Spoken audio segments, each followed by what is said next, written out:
મહારાજા કૃષ્ણકુમાર સિંહ Bhavnagar university કેમ્પસમાં આવેલી સ્વામી સહજાનંદ કોલેજમાં વિદ્યાર્થીઓના બે જૂથ વચ્ચે થયેલી હિંસક અથડામણને લઈ 4 આરોપીની ધરપકડ કરવામાં આવી। નીલમબાગ પોલીસ સ્ટેશને નોંધાયેલી ફરિયાદ મુજબ 9મી જુલાઈએ કોલેજના પાર્કિંગમાં વાહન કાઢવા જેવી સામાન્ય બાબતે એબીવીપીના પ્રમુખ પ્રિયરાજસિંહ પરમાર અને અમન આસિફ ખોકર વચ્ચે બોલાચાલી થઈ હતી।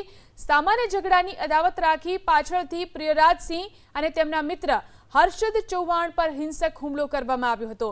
આરોપ છે કે અમન ખોકર, ઇમ્તિયાઝ કાજી, અયાન મજીદ ઉચડિયા અને અસ્વતા નાઝીર હુસૈન શેખ સહિતના શખ્સોએ છરી અને ધોકા જેવા ઘાતક હથિયારો વડે હુમલો કર્યો, જેમાં ઈજાગ્રસ્ત બંને વિદ્યાર્થીઓને તાત્કાલિક સારવાર માટે હોસ્પિટલ ખસેડાયા। જ્યાં પ્રાથમિક સારવાર બાદ તેમને રજા આપવામાં આવી છે। ઘટનાની ગંભીરતાને જોતા નીલમબાગ પોલીસે ત્વરિત કાર્યવાહી હાથ ધરી એક સગીર સહિત મુખ્ય આરોપીઓ અમન ખોકર, ઇમ્તિયાઝ કાજી, અસ્વત શેખ અને અયાન ઉચડિયાની ધરપકડ કરી આગળની કાર્યવાહી શરૂ કરી છે।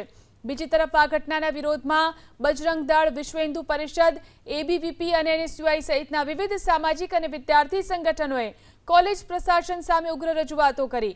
કોલેજના પ્રિન્સિપાલે આરોપી વિદ્યાર્થીઓ સામે શિસ્તભંગના કડક પગલાં લેવાની ખાતરી આપી। જોકે બજરંગ દળે સ્પષ્ટ ચીમકી આપી કે જો આગામી 17 તારીખ સુધીમાં હુમલો કરનાર વિદ્યાર્થીઓને સસ્પેન્ડ કરવામાં નહીં આવે તો તેઓ ઉગ્ર આંદોલન છેડશે।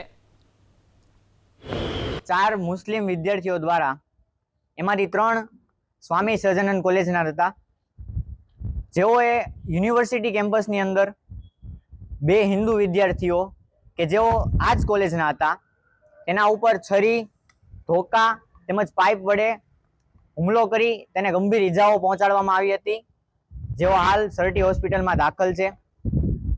આજરોજ બજરંગ દળ ભાવનગર મહાનગર દ્વારા સ્વામી સહજાનંદ કોલેજ ખાતે રજૂઆત કરી તેના ઉપર કડકમાં કડક કાર્યવાહી થાય તેમજ તેમને તાત્કાલિક ધોરણે કોલેજમાંથી 3 વિદ્યાર્થીઓને સસ્પેન્ડ કરવામાં આવે।